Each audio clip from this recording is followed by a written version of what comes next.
Fritz just said to me, Felix, I've been watching all these doom and gloom videos. Do you think the bubble is about to burst? Is the stock market going to collapse? He said he's fully in cash and carrots. And I said, look, let me walk you through this. Let me give you the reasons to sell, but what might actually be the better strategy. And he had to sit down, and I told him that this could be a video that takes a little bit more patience.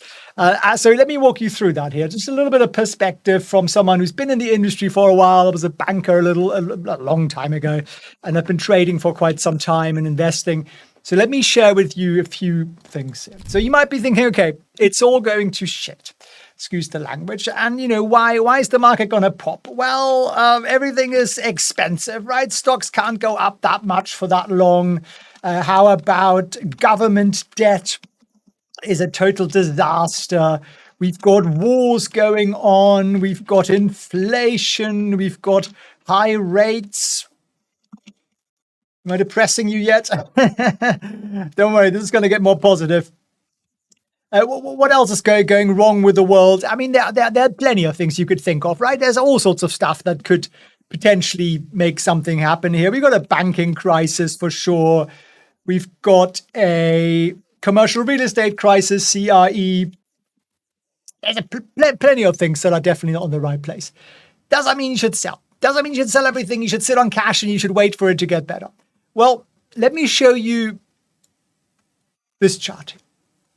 And this chart gives you historically a perspective since 2009 with reasons to sell everything. And I'm sure somebody made a video on each one of those. We lost 663,000 jobs in March 2009. Chrysler General Motors filed for bankruptcy. We had a flash crash in 2010. US stocks fell 20% in 2011. The US got downgraded, government shutdowns, Ebola. I mean, that's something, that's kind of like, that's scary, right? NASDAQ fell 4% here in one day. We had Brexit. That was the end of the world, apparently, not just running away from German bureaucrats. Bear market, we had COVID, global health emergency, and all that kind of stuff, right? So stocks fell 12%, worst day since 1987. There were all good reasons to sell. What if you hadn't sold? What if you just held on? Well, you would have made a boatload of money, right? Okay, what about, hang on, Felix. We got these times where you just lose money, say from 2000. This is 2000. How long did it take to make up and get back to the 2000 NASDAQ high? It took 15 years. So for 15 years, the market was a disaster. Wouldn't it have been better to be in cash? Well, think this through.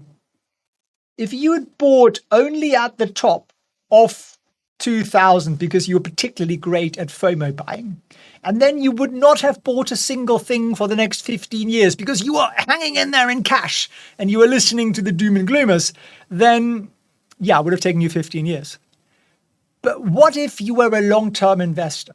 What if you put money into the market every month and you'd bought here on the way down, it didn't feel good, but then it was gradually improving. You were like, yay, and then, oh no, it dropped again, and it was improving. And you would have bought whatever that is, 15 times 12, like a lot. Us investment bankers are not very good with math. 180 times or something like that. QQQ. So your average price would now be somewhere down here. And then when the market rallied, and when the market really freaking took off to where we are right now, you would have made like 6x your money or something. So really trying to hold and wait for something to happen that could be worse than what's going on right now is rarely a good idea. You essentially have two choices in life. One, be a long-term investor. And that means you buy good quality stocks every month. Now, I'm a fan of doing stock selection on that. I'm not a huge fan of just buying the freaking index because I think you get average returns.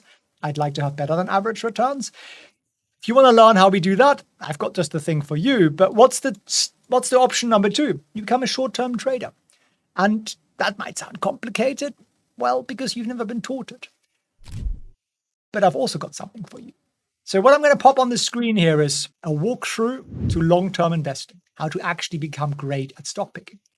And then 2, an introductory walkthrough to becoming a great trader.